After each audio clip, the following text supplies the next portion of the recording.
ಸಾಗರದ ಆಳ ಅಳೆಯಬಹುದು, ಆದರೆ ಒಬ್ಬ ವ್ಯಕ್ತಿಯ ಅಚಲ ನಿರ್ಧಾರ ಮತ್ತು ಜ್ಞಾನದ ಹಸಿವನ್ನು ಅಳೆಯುವುದು ಅಸಾಧ್ಯ.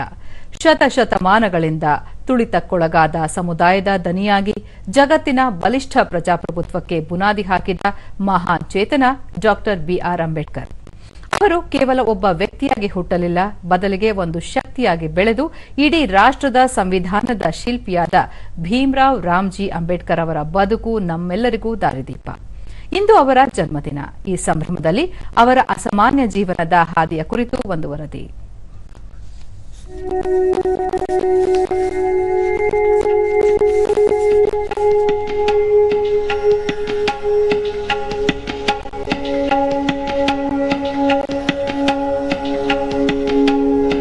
ಸಾವಿರದ 1891 ಏಪ್ರಿಲ್ 14ರಂದು ಮಧ್ಯಪ್ರದೇಶದ ಮಾಹುನಲ್ಲಿ ಜನಿಸಿದ ಭೀಮರಾವ್ ಅವರ ಬಾಲ್ಯ ಹೂವಿನ ಹಾಸಿಗೆಯಾಗಿರಲಿಲ್ಲ. ಅಸ್ಪೃಶ್ಯತೆ ಎಂಬ ಸಾಮಾಜಿಕ ಪಿಡುಗು ಅವರ ಪ್ರತಿ ಹೆಜ್ಜೆಗೂ ಅಡಿಯಾಗಿತ್ತು.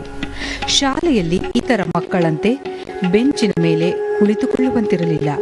ತರಗತಿಯ ಹೊರಗೆ ಗೋಣಿ ಚೀಲದ ಮೇಲೆ ಕುಳಿತು ಪಾಠ ಕೇಳಬೇಕಿತ್ತು.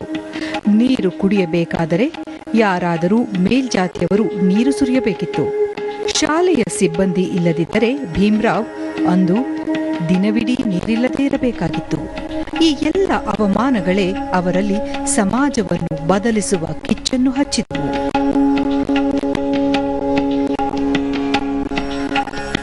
ಅಂಬೇಡ್ಕರ್ ಅವರಿಗೆ ಶಿಕ್ಷಣವೇ ಶಕ್ತಿ ಎಂದು ತಿಳಿದಿತ್ತು. ಅವರ ಅಸಾಧಾರಣ ಬುದ್ಧಿವಂತಿಕೆಯನ್ನು ಮೆಚ್ಚಿದ ಬರೋಡಾ ಮಹಾರಾಜರು ಅವರಿಗೆ ವಿದ್ಯಾರ್ಥಿ ವೇತನ ನೀಡಿದರು. ಮುಂಬೈನ ಎಲ್ಫಿನ್ಸ್ಟೋನ್ ಕಾಲೇಜಿನಿಂದ ಬಿಎ ಪದವಿ ಪಡೆದರು. ಅಮೆರಿಕದ ಕೊಲಂಬಿಯಾ ವಿಶ್ವವಿದ್ಯಾಲಯದಿಂದ ಎಂಎ ಮತ್ತು ಪಿಎಚ್ಡಿ ಪಡೆದರು. ನಂತರ ಲಂಡನ್ ಸ್ಕೂಲ್ ಆಫ್ ಎಕನಾಮಿಕ್ಸ್ನಿಂದ ಡಿಎಸ್ಸಿ ಪದವಿ ಪಡೆದುಕೊಂಡರು. ಅಂದಿನ ಕಾಲಕ್ಕೆ 8 ಭಾಷೆಗಳಲ್ಲಿ ಪಾಂಡಿತ್ಯ ಮತ್ತು ವಿದೇಶದಿಂದ ಅರ್ಥಶಾಸ್ತ್ರದಲ್ಲಿ ಡಾಕ್ಟರೇಟ್ ಪಡೆದ ಮೊದಲ ಭಾರತೀಯರಾಗಿದ್ದರು. ಡಾಕ್ಟರ್ ಬಿಆರ್ ಅಂಬೇಡ್ಕರ್ ಅವರು ಕೇವಲ ಪದವಿಗಳನ್ನು ಪಡೆಯುವುದಷ್ಟೇ ಅವರ ಗುರಿಯಾಗಿರಲಿಲ್ಲ. ವಿದೇಶದಿಂದ ಭಾರತಕ್ಕೆ ಮರಳಿದ ಅವರು ಸಮಾಜ ಸುಧಾರಣೆಗೆ ಸಾಕಷ್ಟು ಶ್ರಮಿಸಿದ್ದರು. ಅಷ್ಟೇ ಅಲ್ಲದೆ ಸಮಾಜದಲ್ಲಿನ ಅಸಮಾನತೆ, ಅಸ್ಪೃಶ್ಯತೆ, ಜಾತಿ ತಾರತಮ್ಯ, ಮಹಿಳೆಯರ ಹಕ್ಕುಗಳ ರಕ್ಷಣೆಗಾಗಿ ಅವರು ತಮ್ಮ ಜೀವನವನ್ನು ಮುಡುಪಾಗಿಟ್ಟಿದ್ದರು.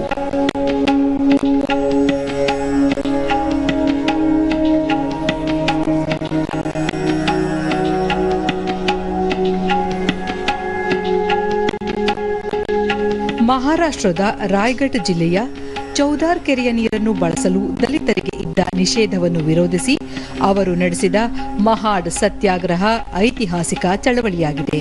ದಲಿತರ ಪ್ರವೇಶಕ್ಕೆ ನಿಷೇಧವಿದ್ದ ಮಹಾರಾಷ್ಟ್ರದ ನಾಸಿಕ್ನಲ್ಲಿರುವ ಕಾಳಾರಾಮ್ ಮಂದಿರ ಪ್ರವೇಶ ಮಾಡುವ ಮೂಲಕ ದಲಿತರು ಮತ್ತು ಶೋಷಿತರಿಗೆ ದೇವಾಲಯಕ್ಕೆ ಪ್ರವೇಶ ಮತ್ತು ಪೂಜೆಯ ಹಕ್ಕನ್ನು ದೊರಕಿಸಿಕೊಟ್ಟಿದ್ದರು.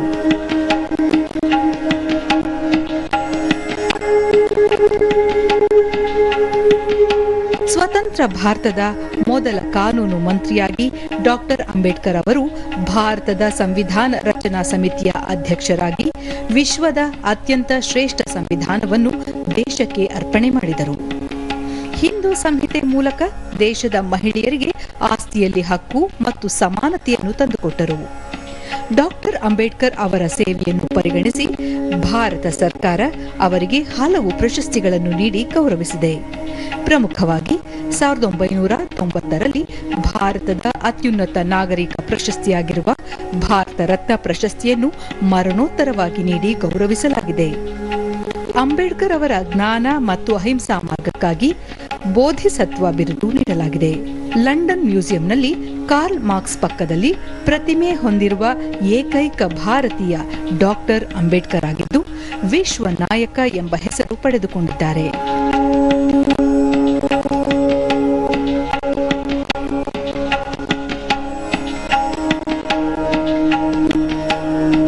ಡಾಕ್ಟರ್ ಬಿಆರ್ ಅಂಬೇಡ್ಕರ್ ಅವರು ಕೇವಲ ಒಂದು ವರ್ಗದ ನಾಯಕರಲ್ಲ, ಅವರು ಇಡೀ ಮಾನವ ಕುಲದ ಪ್ರೇರಣೆ. ಶಿಕ್ಷಣ ಸಂಘಟನೆ ಹೋರಾಟ ಎಂಬ ಅವರ ಮಂತ್ರ ಇಂದಿಗೂ ಪ್ರಸ್ತುತ. ಅಂದು ನೀರಿಗಾಗಿ ಹಂಬಲಿಸಿದ ಬಾಲಕ ಇಂದು ಕೋಟ್ಯಂತರ ಜನರ ಬದುಕಿನಲ್ಲಿ ಹಕ್ಕುಗಳ ಸುಧೆಯನ್ನು ಹರಿಸಿದ್ದಾರೆ. ಅವರ ಜನ್ಮದಿನದ ಈ ಸಂದರ್ಭದಲ್ಲಿ ನಾವು ಅವರ ವಿಚಾರಗಳನ್ನು ನಮ್ಮ ಬದುಕಿನಲ್ಲಿ ಅಳವಡಿಸಿಕೊಳ್ಳುವುದೇ ಅವರಿಗೆ ಸಲ್ಲಿಸುವ ನಿಜವಾದ ಗೌರವವಾಗಿದೆ.